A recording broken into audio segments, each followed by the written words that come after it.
Hi, man, and welcome to this month's Promise Keepers News Update. I just wanted to take a couple of moments and share with you a little bit about what's been happening at our conferences already this fall. We have been in Grande Prairie and in St. John's, Newfoundland, and have had a phenomenal time at both of those conferences.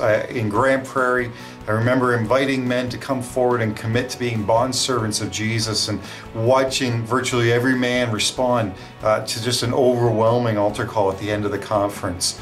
At Alive in St. John's, we had some tremendous times of just men responding to what God was doing in their lives, including a moment where something spontaneous happened and men just started to come to the front and fall to their knees in prayer. At lunchtime, as we took a break, we were dismissed all the men, and 50, 75 men just continued to stay in the auditorium to pray together and just stay in the presence of God. It was a phenomenal thing to watch the power of God at work over the course of both of those events.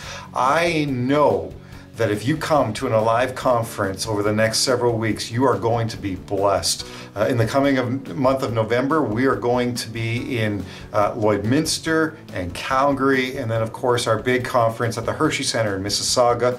We have other cities coming in the spring, so for those of you men not in those areas, check the website for dates and details of upcoming Alive conferences near you. But I know that you don't want to miss these conferences and all that God is doing during these events.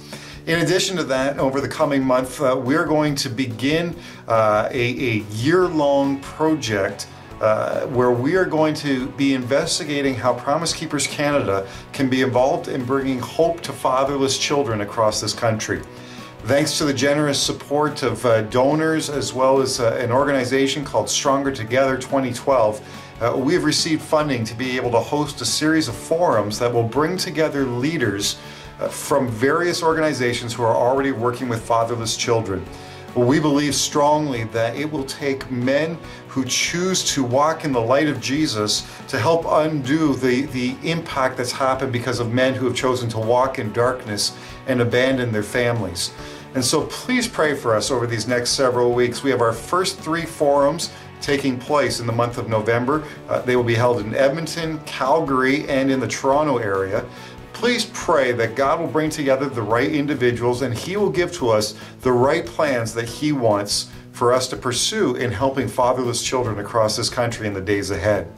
One more thing I want to encourage you to do is I want to encourage you to be in prayer this month for those who are in our military, those who are in the armed services, and those who are also our first responders across the country. November is Remembrance Day. And this is an opportunity for us to be able to remember those who have given their lives for our safety and our freedom. And I want to encourage you to be in prayer. I remember just a couple of weeks ago in St. John's, I had a gentleman come up to me who's in the armed forces and told me about how he had moved to different areas of the country as part of his service. And he looked at me and said, everywhere I've gone, I've connected with the Promise Keepers event. And I just want to say thank you for the impact that Promise Keepers has had on me and in turn has had on the impact on the lives of others who serve in the armed forces. And I looked at him and just said thank you to him for his service to our country and to me and my family as well. But everywhere we go, whether it's the police chief in Winnipeg or whether it's the police chief in your own community, fire, ambulance, police, armed forces, we are blessed with just an incredible group of people who are committed to our safety and protection as a nation. So please take some time to remember them, pray for them, and support them in any way you can this month.